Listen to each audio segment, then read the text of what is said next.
Hello. So I was wondering, in some of your earlier recordings, you talk about going to the workshop, going about my day, seeing things I want, making notes of those things I want, and then bringing it back to my workshop and manifesting. Visualization. Yeah, and then manifesting that in my workshop every day. But then you have the meditation piece, which is like spend 15 minutes meditating, breathing, 3 breaths, 5 breaths out. You know, you're always like, you don't need to do too much of it. Too much of it is, not a good thing. So what should I be doing? Should I be doing the workshop or should I be doing the meditations? Well, what you described here were step 3 first and step 1. In other words, the meditation is putting yourself in the place of allowing what you've asked for to be realized by you. Because if you're not offering contradictory thought, your vibration will raise, and then you will realize, then thoughts will come and impulses will come. The visualization is really helpful when you are in alignment with your desire. So it's a really good question, and we're going to explain it to you here so you'll know exactly what to do. Let's begin here. Every subject is really 2 subjects, wanted and absence of what is wanted. And you are in the vicinity of one or the other, usually. When you want something and you are in vibrational alignment with what you want, then the more detail you give to it, the more you think about it, the more good feeling thoughts you have about it, then the more you practice the vibration that allows it to flow into your experience. It's what expectancy is. Expectation is a powerful state of being because it means that what you want and what you believe are in the same place. Let's clarify. Positive expectation is that. You could negatively expect something too, which is what you don't want and what you believe. So expectation is really a sort of defining of what your point of attraction is in any moment in time. So let's say that you want something and you've wanted it for a while, and you're not seeing the evidence of it coming about, and you're becoming discouraged because you're noticing the absence of it more than you're noticing the presence of it. Well, under those conditions, we would not encourage you to go to a workshop and try to imagine it, because you've already got contradictory energy going on. So any thought you think about it is going to add to the it isn't working more than it's going to add to the it is working. So if you want something that you doubt, meditation is a better tool for you, because in the absence of thought, your vibration will raise. But let's say you want something, you've been wanting it for a while, and you've been tuned in, you're feeling good, and an idea occurs to you. When that idea occurs to you, we would milk it for all it's worth. In other words, when you get that idea and you say, I've got a great idea, we would sit, we would sketch it, we would draw it, we would think about it, we would even talk about it with others. We would get the energy of that moving. So what we're really talking about is momentum. You got to know in which direction the momentum is going. If the momentum is going toward what you want, then be more descriptive. If the momentum is going away from what you want, then shut it down, take a nap, go to sleep, meditate. Clear? Clear. That's a great question, because I'm about to buy a vehicle, and I've been thinking about this vehicle. I sit on the rowing machine at the gym every day, and I visualize, actualize, and it's this close I can taste it, but the money's not there in the bank, so I think I pinched myself off. I'm in the momentum. Is it okay to expect that that's going to take care of itself? Yes, it is. In fact, that is the exact thing to do. But let's talk about this for a minute. When you want something that you do not believe that you have the means to, what does that feel like? It feels like discouragement. It feels like tension. It feels like stress. So if you keep being on your rowing machine and you keep thinking about it and the stress gets bigger, then what you're doing is not helping. It would be better for you to sort of back off from it a little bit. But this is the piece that we really want you to hear. Oh, we so want you to hear this, because everything that everyone wants, no matter what it is, a material object or a state of being or a pile of money or a relationship, a circumstance or an event, everything that everybody wants is because they believe they would feel better in the having of it.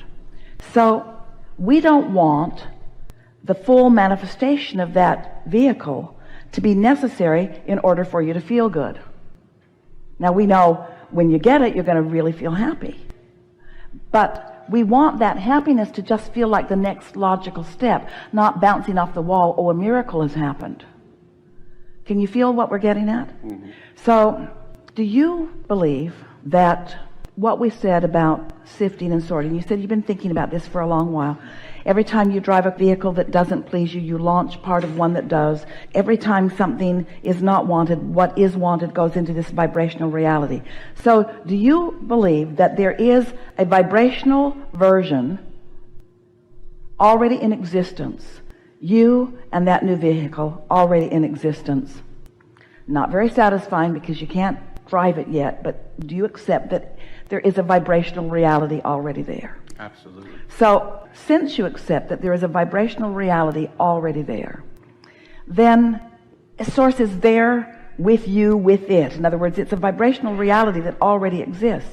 And source is calling you on this path of least resistance to the full realization of it.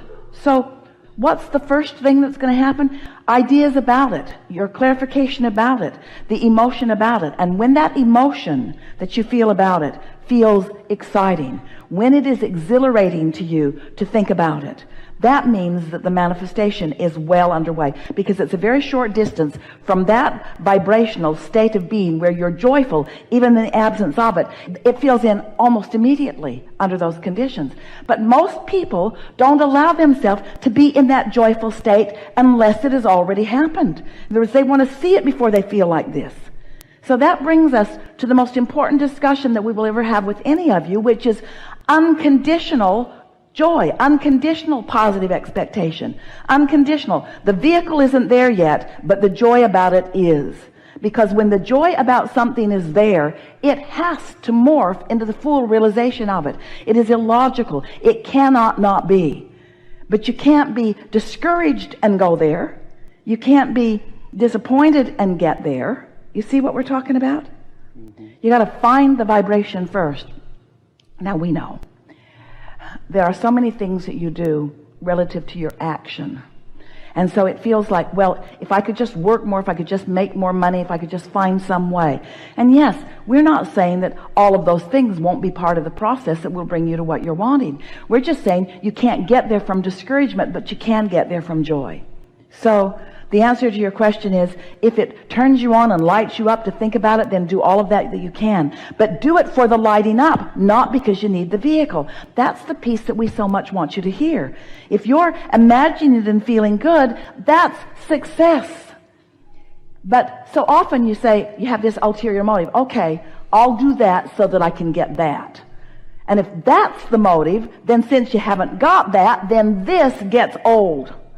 But if you're doing this, if you're finding the thought of it because it thrills you to find the thought of it, if it feels good to think about it. I'm afraid it's giving me more joy thinking about it than actually doing it. Well, here's the thing. If something is giving you joy, it's coming. But if you're afraid, it's not. So we don't believe that you're afraid of it coming. And we don't believe that you are really afraid that, well, we see what you mean. Sometimes you do think that. You think, oh, Abraham, you don't really mean to lead me to my vehicle. You just want to lead me to happiness. That's so tricky. And we say, yeah, because when you get to happiness, all the manifestations that represent that have to flow into your experience. But if you need the manifestation to get to happy, that's a conditional love that's backwards, and that's what slows you down. You got that, didn't you? So don't think about it so much. Don't think about it so much. Don't think about it so much. Just think about it when it occurs to you. Because if you let it occur to you, it's occurring to you in your state of alignment. And in your state of alignment, there's a progression that's happening. So this goes to your first question. Don't try so hard. Don't try to script it into being. Just allow it into being. Can you feel the difference? Can you feel the difference between demanding it and just allowing it? Don't try so hard. So don't overthink it. Just only let it come when I feel it. Care about how you feel. Care about how you feel mostly. When you say, I'm almost afraid, so that little feeling of discomfort that sometimes comes is mild, but you can morph that or shift that by remembering how nimble it is, by remembering how robust it is, by remembering how solid it is, by remembering how secure it is, by remembering how good it feels, by thinking about how it smells. So now you're really scripting. Now you're seeing yourself in it. Now you're really feeling it. Now that's really positive, strong momentum. In other words, a conversation like this took you away from the idea and the emotion into something. So when does a thought turn to a thing? When does that happen? When you feel it. But we know you've got to be wondering, Abraham, how long do I got to do this crap? And we say, really? This that feels so good, you're putting a time limit on it? Because if you're putting a time limit on how long you got to do this before you get to this, then you're not really doing this the way we was. So you got to get purely to this. And we get purely to this, as you really did in this discussion, then it's very quick, very quick. You run into somebody who's got one, you run into somebody that's got one that doesn't have one. As you are co-creating with one another, you have no idea the readiness that others have to play with you, because in most cases you don't get here and you don't stay there long enough to allow those things to happen. Ooh, it's so fun when you come to understand the power of your alignment. So, life caused you to create a vibrational reality that is so real that it's realer, it's bigger, it's better, it's fuller than the reality that you're living, and it's current tense. You got to find a way to feel it, to know it, and then it's going to manifest. So, let's look at this in another way. We'll be very brief about this. After the fact, after a manifestation occurs, it's easier to trace your steps back to the way you felt. Are there things in your life that have manifested and you realize that you were doing that and that's what brought that about? So spend time thinking about those things. Make lists of things that you appreciate that have already manifested. It's an odd conversation we're having here, because on the one hand, we don't want you to want manifestations because they hang you up. But on the other hand, we want you to find alignment, which means the manifestations will be inevitable. On the one hand, you are spirit in physical bodies. On the other hand, you've come into this environment to manifest materially. That's why you're in this leading edge environment. It's supposed to manifest into these wonderful material things, you see. We just want you to discover the unconditional alignment that feels so good. So some are afraid that they'll find that unconditional alignment and that the things won't matter, and they don't want the things to not matter because they want the things. And we say, don't worry about it. You're not ever going to get here without getting here. It's not one or the other. But if you try to get here before you get here, it slows it way down, and then you get discouraged, and then you doubt yourself, you doubt the process, you doubt your worthiness, you doubt instead of believe. This was the best discussion on manifestation we've ever had. Really good time for a segment of the session. Don't forget to leave a positive message and subscribe.